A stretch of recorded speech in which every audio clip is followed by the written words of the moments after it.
باتیں حقیقت ہوتی ہیں اور کچھ یوں لگتا ہے کہ یہ شاعرانہ تخیل ہے اور شاید کسی اچھے ادیب کی گھڑے ہوئے جملے ہیں یا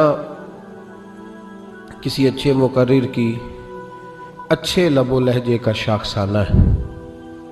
کسی شخص نے کہا کہ مجھے بھوک لگی تھی، میں نے روٹی کھائی، میرا پیٹ الحمدللہ مزیدار کھانا کھا کے بھر گیا۔ یہ تو ایک حقیقت ہے، بات فٹافٹ سمجھ میں آ گئی۔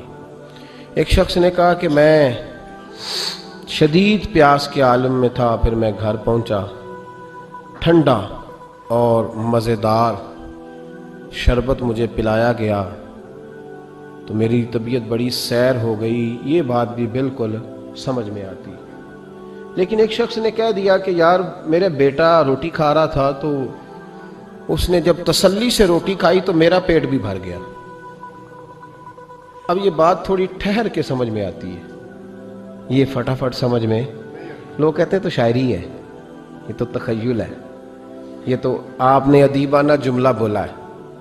یار میرے دوست بڑا پریشان تھا تو مجھے رات کو نیند نہیں آئی، تو لوگ کہتے ہیں یار یہ فٹافٹ ہضم ہونے والی بات، اس پہ تھوڑا وقت لگتا ہے کہ گھر میں دوست پریشان تھا تو اس کی وجہ سے مجھے رات کو نیند نہیں آئی، تو ذرا تھوڑا سا نا اس کو سمجھنے میں ٹائم لگتا ہے۔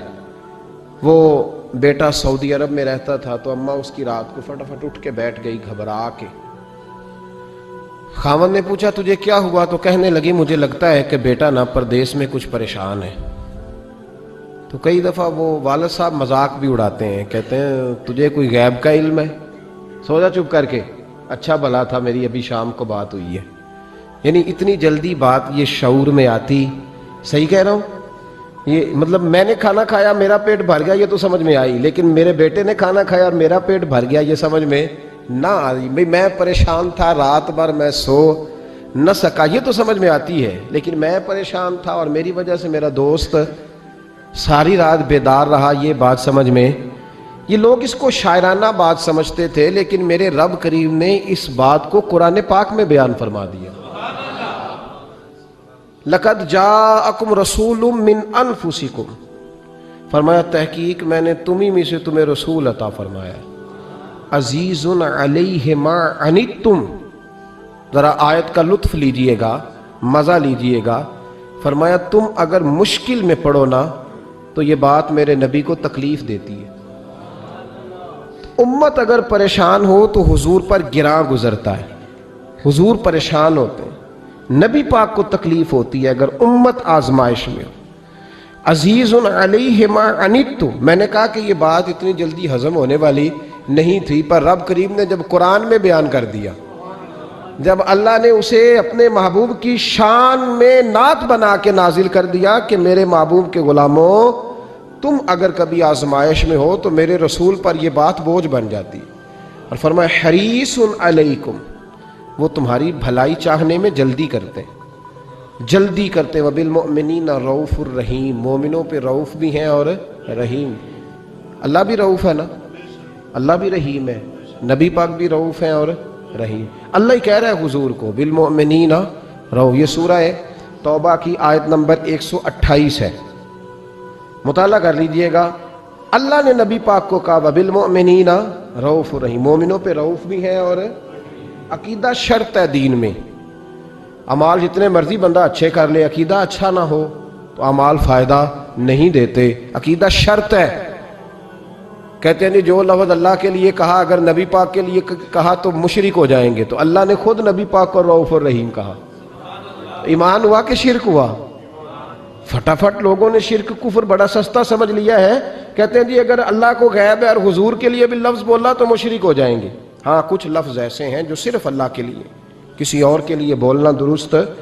لفظ اللہ یہ صرف اللہ، لفظ رحمان یہ صرف، کبھی کسی سے آپ نے سنا ہے اس نے نبی پاک کو رحمان کہا ہو؟ رحمان صرف اللہ۔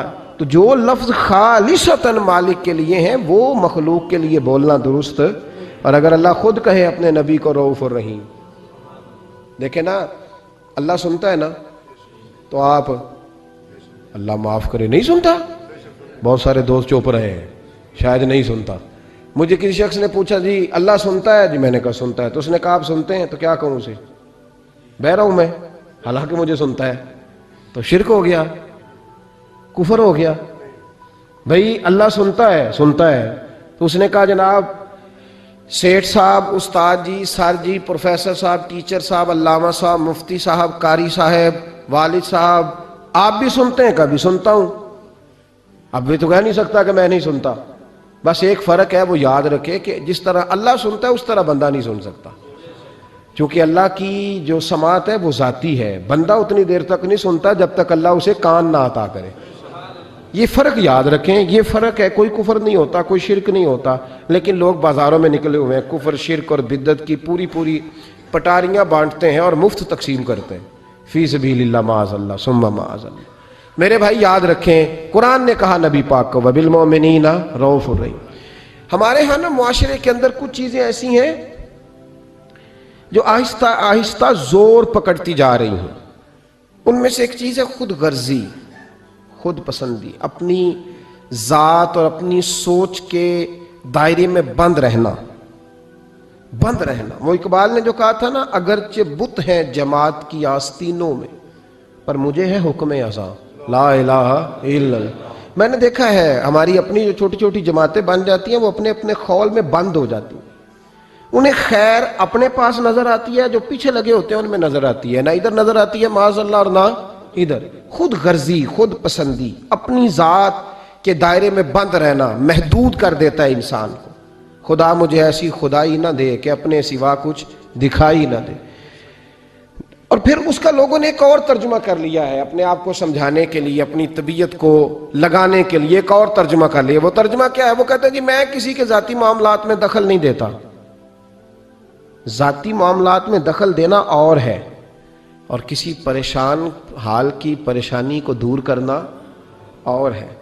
کسی شخص کے ذاتی معاملات میں دخل دینا اور ہے، اور گرتے ہوئے کا ہاتھ تھامنا اور ہے. اب لوگوں نے پتہ کیا کیا، یہ دخل نہیں دیتا، اس کا مطلب پتہ کیا ہے؟ کوئی قرضے میں ڈوبا ہوا ہے تو اس کا ذاتی معاملہ ہے، وہ میرا معاملہ نہیں ہے. کوئی آدمی دکھوں میں گھر گیا ہے تو کہتے ہیں وہ اس کا ذاتی معاملہ ہے. اب ذاتی معاملے کا یہ ترجمہ کیا لوگوں نے. میرے رسول کریم علیہ السلام نے دین کو اتنا کھول کر بیان کیا، اتنا کھول کر بیان کیا. مسلم شریف کی یہ حدیث شاید اس درجے کی بات دوسری کہیں مل ہی نہیں سکتی. رسول پاک علیہ السلام نے فرمایا قیامت کے دن رب کریم ایک بندے سے فرمائے گا کہ میں بھوکا تھا تو نے مجھے روٹی کیوں نہیں دی؟ اللہ فرمائے گا میں پیاسا تھا تو نے پانی نہیں پلایا، میں بیمار تھا تو تیمارداری کرنے نہیں آیا. بندہ عرض کرے گا مولا تو کھانے سے، پہننے سے، پینے سے، بیمار ہونے سے بے نیاز ہے، یہ کیسے ہو گیا؟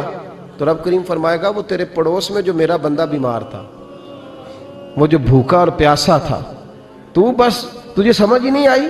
اتنے بڑے لفظ آپ کو حدیث میں دوسرے، اور صحیح مسلم کی حدیث ہے، فرمایا میں بھوکا تھا، میں پیاسا تھا. اس میں کوئی شک نہیں کہ جب آپ کسی کے ذاتی معاملات میں مداخلت کرتے ہیں تو آپ کو پریشانی اٹھانی پڑتی ہے، لیکن نیکی ہوتی تب ہے جب آپ پریشان ہوتے ہیں. نیکی ہوتی ہی تب ہے جب آپ، توجہ ہے میری بات پر آپ حضرات؟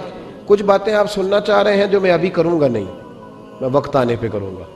کچھ چیزیں آپ سننا چاہ رہے ہیں حالات پر، لیکن میں ابھی بات بس اتنا آپ کو بتاؤں گا کہ انشاءاللہ تعالی یہی چراغ جلے گا تو روشنی ہوگی. یہ میں آپ کو بتاؤں گا انشاءاللہ تعالی، اور بڑی خیر ہوگی، بڑی خیر. آپ ہمارے چہرے دیکھ رہے ہیں، طبیعتیں دیکھ رہے ہیں، یہ نور بھرا انداز دیکھ رہے ہیں. اس کا مطلب یہ ہے کہ تیز ترین ہوا بھی کچھ چھتوں کو نہیں گرایا کرتی. بس آپ سمجھ لیں بات کو. تو بس کچھ لوگ اپنے آپ پہ تھوڑا سا کنٹرول کریں، جن کو حقیقتوں کی خبر نہیں وہ ذرا تبصرے کرنے سے بچیں، اس لیے کہ عالم کی عزت نبی پاک کی عزت ہے. یہ خود رسول پاک نے بیان فرمایا. وہ ذرا تبصرے کرنے سے بس اتنی بات کہتا ہوں. اور میں دعا مانگ رہا ہوں کئی دنوں سے کہ خاصہ خاصان رسول وقت دعا ہے. تو بہرحال میں کچھ چیزیں ہیں جن کو کسی موقع پر انشاءاللہ تعالی ہم اس پر بات کریں گے. ابھی جو بات کر رہا ہوں آپ صرف اسی پہ توجہ رکھیں، آج اسی کو سنیں، اسی کو سنیں.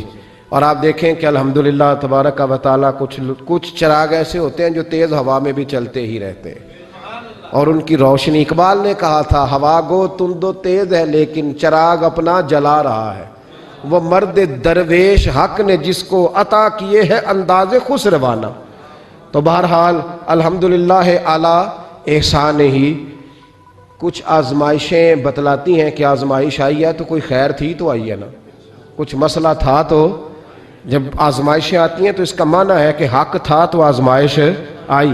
بہرحال اللہ تبارک و تعالیٰ بڑا فضل فرمانے والا ہے، ان مع العسر یسرا فإن مع العسر یسرا۔ بہرحال آمدہ برسر مطلب جو کہہ رہا ہوں آج صرف اسی پہ توجہ رکھیں آپ حضرات۔ میرے نبی کریم علیہ الصلاۃ والسلام کا جو حضور نے ہمیں جو مزاج دیا، حضور ذاتی، جب آپ کسی کا ذاتی معاملہ لیتے ہیں نا، ہمارے یہاں پتہ کیا حال ہے، وہ پیر صاحب باقی تو ہر معاملے میں مرید سے توقع رکھتے ہیں کہ وہ میرے ہر معاملے میں دخل اندازی کرے، یعنی میں اگر روڈ پہ نکلوں تو استقبال بھی کرے، اور میں چندے کا اعلان کروں تو چندہ بھی دے، میری جماعت کو بھی آگے بڑھائے، لیکن اس کا کوئی مسئلہ ہے تو پھر اس کا ذاتی ہے۔ نبی پاک نے ہمیں یہ مزاج، میں لاہور میں تھا، سفر جب لوگ زیادہ کرتے ہیں تو تجربہ بھی ان کا بڑھتا جاتا ہے، لوگوں سے بندہ جیسے جیسے ملتا ہے، تو ایک شخص نے مجھے کہا، شاید میں نے پہلے بھی بتایا تھا، کہنے لگا جی کچھ مریدوں کو منع کریں، انہوں نے رکشے پہ لکھوایا ہو سب میرے پیر کی دعا ہے۔ تو دیکھیں نا، اب کوئی سوچنے والا کہے گا کہ رکشہ ہی ملا ہے پیر کی دعا سے، تو ان کو منع کریں۔